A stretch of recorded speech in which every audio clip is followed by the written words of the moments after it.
busted, and he wound up, huge amount of charges, 25 to life or whatever the heck he got. But I can remember from his perspective being nervous because the people that he was working with, he was scared that they were going to set him up to take the fall for something, to just get rid of him, because he had been involved in so much other criminality that he was really nervous about taking on anything else. I know that's kind of word salad the way that I said it, but I think you kind of understand what I'm saying. I do. No, I understand. I understand perfectly. So your dad would obviously, my understanding is your dad was the kind of pilot that those sort of criminals would want to use, because they could use him to fly anything in any situation. Yep. To airlift Trump out, like you said, when you almost killed Trump, when Trump was assaulting you, or I don't fly think my dad was guests. The pilot in that one. But, he wasn't the pilot in that case? That kind of pilot, absolutely. Okay. I'm sorry, I didn't mean to interrupt. But... No, that's okay. So, yeah, I've got, I've spoken to folks that, they look for those sorts of pilots. They want pilots that can get guests of traffickers into situations, in and out discreetly, trafficking victims in and out of situations discreetly, and victims that they've killed out of situations discreetly, all sorts of nonsense. So seems like and that's what he did. He shuttled the people, but I can remember him not wanting to cross the bridge over to running drugs. Yeah. Because in his mind, if he got caught with some people, he could just play dumb, and I was just transporting this guy's kid to, from the, here to there. I didn't know anything. So did your dad... Go ahead. Did your dad transport the victims most often? Oh, absolutely. So more victims than guests. I don't want to call them guests. I would say more guests than victims, okay. But he definitely transported both. Okay.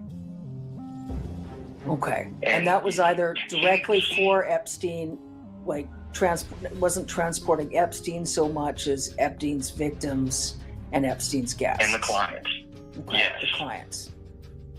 But he was definitely around Epstein. I can remember the one time that I can remember meeting both of them, and I can't even remember Jeffrey hardly at all, but I can remember the conversation in the car where they kept asking how to say Ghislaine's name because it was unusual, and during that meeting, my mom wanted to get the name right, for whatever.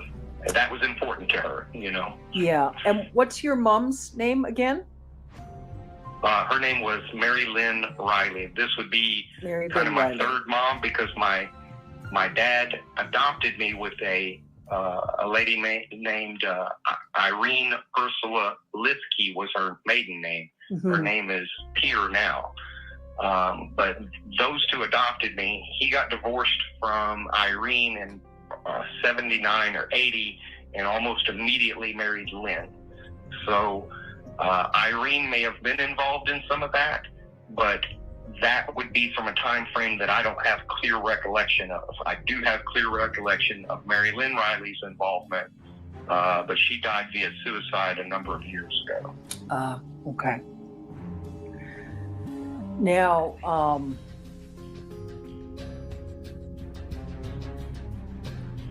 what are you most comfortable to talk about next?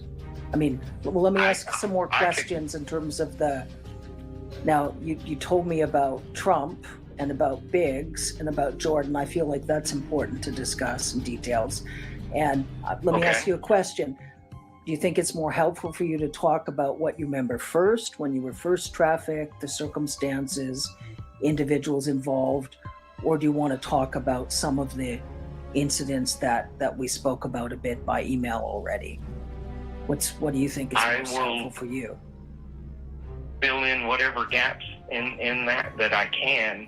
I have spoken to you about most of what I remember clearly, but I can give you some of the details with those three, and that's why I I am willing to talk about them.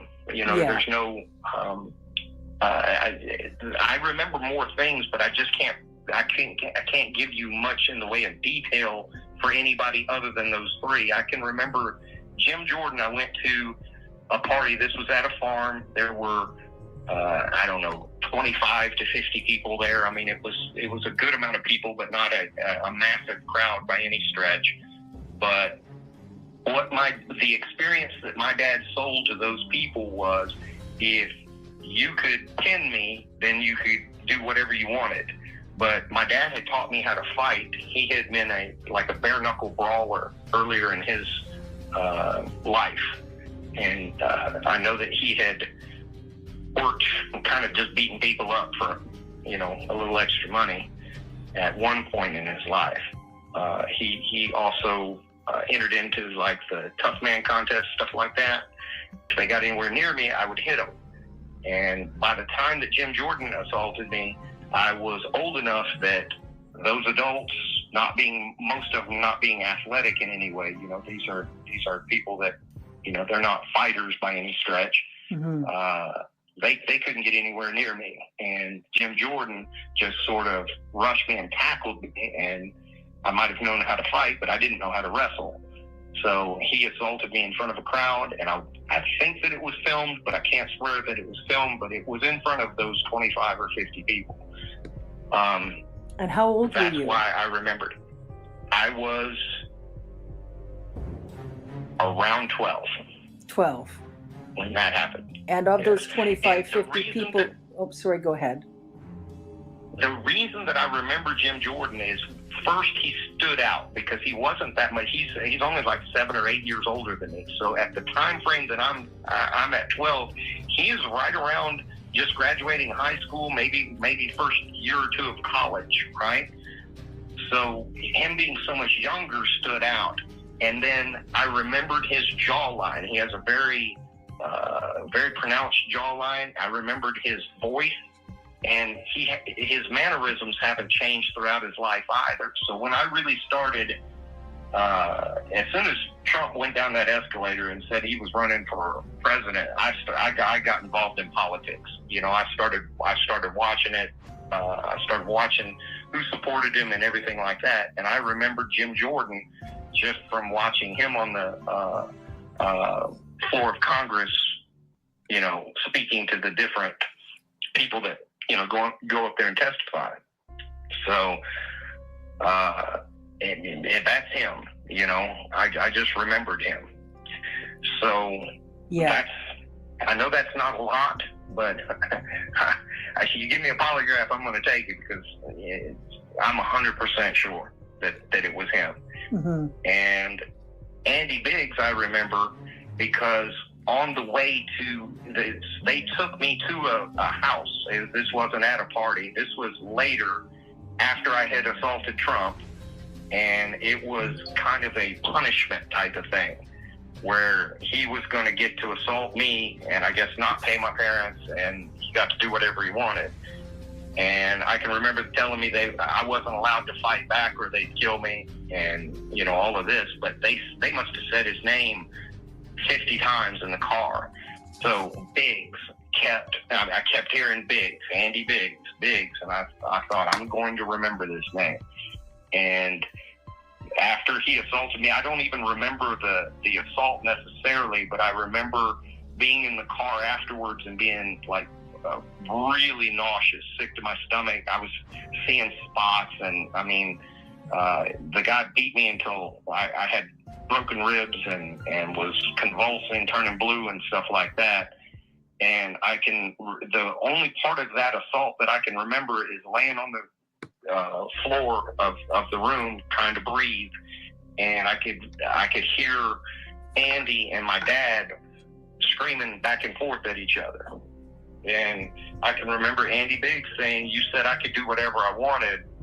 And my dad saying, "I didn't say you could fucking kill him."